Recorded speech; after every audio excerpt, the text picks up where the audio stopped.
anything else. Steph could just be himself, and then KD can just play off of him, and no matter what you do with KD, he's going to get his points, get his numbers, and he just likes being part of the group. And whereas Steph, I think, needs to be more ball dominant.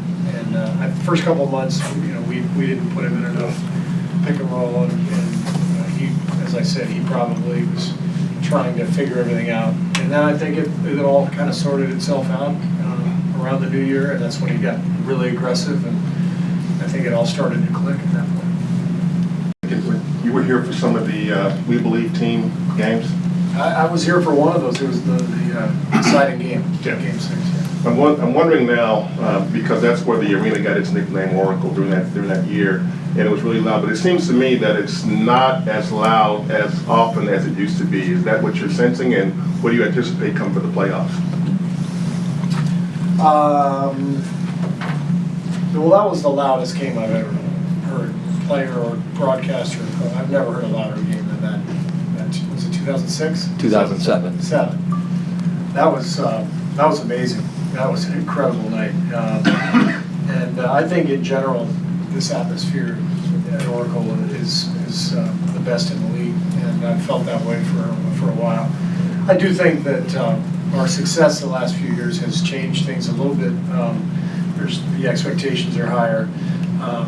But let's face it, part of that crowd in 2007, there was 20 years of frustration that went into that.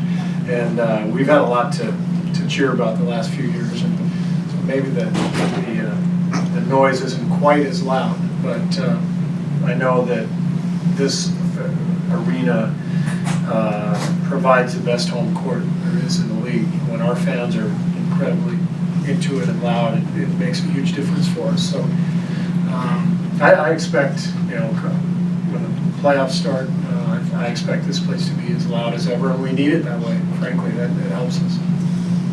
Last game, the second quarter group, start the fourth quarter group. Yeah. Is that because Barnes was out, or are you looking at now Draymond back into that rotation? I'm looking at it, and I will also consider putting Kevin in that spot. Those are really the two options when you think about it. I mean, as long as we have the roster that we do, that makes the most sense to have one or the other.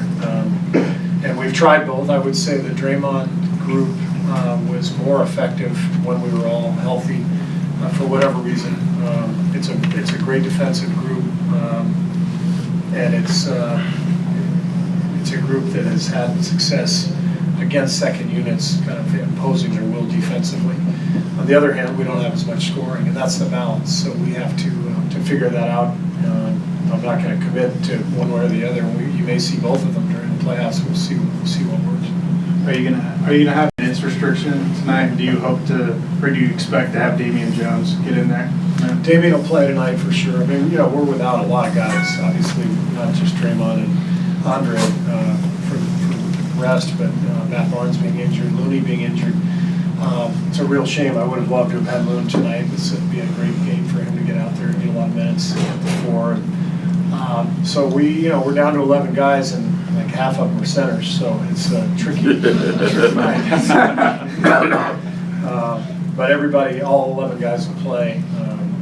I will gauge. There's no minutes restriction, but I'm not going to run anybody into the ground, obviously. And I'll gauge it as we go. If anything happens, if anybody tweaks something, they won't play anymore. So it'll be a weird night for sure. Steve, how is Matt? Do you think he'll have it by the weekend, potentially? I doubt he would be around for game 1. I mean, he hasn't done court work yet, but he is getting better, and he's feeling better, and we'll see how it goes. But we've got to see him practice and be out on the floor for a couple of days, and that's not looking likely. Steve, is this out to you about how to handle certain situations or any coaching advice like that? Luke and I talk all the time. We had lunch today together, and we bounce stuff off each other all the time. Every once in a while he'll call me and ask for some advice on something, and vice versa. He knows our team really well too, so I'll call him and ask him what he thinks on something. It's fairly commonplace in the NBA, you know, for coaches who know each other really well to do that. And so it's nothing out of the ordinary, but it's, you know, Luke and I are really, really close friends, and so we talk all the time. Do you think the style of play changes as much as it used to in the league? There was a general perception that it just got a lot more aggressive, a lot more physical.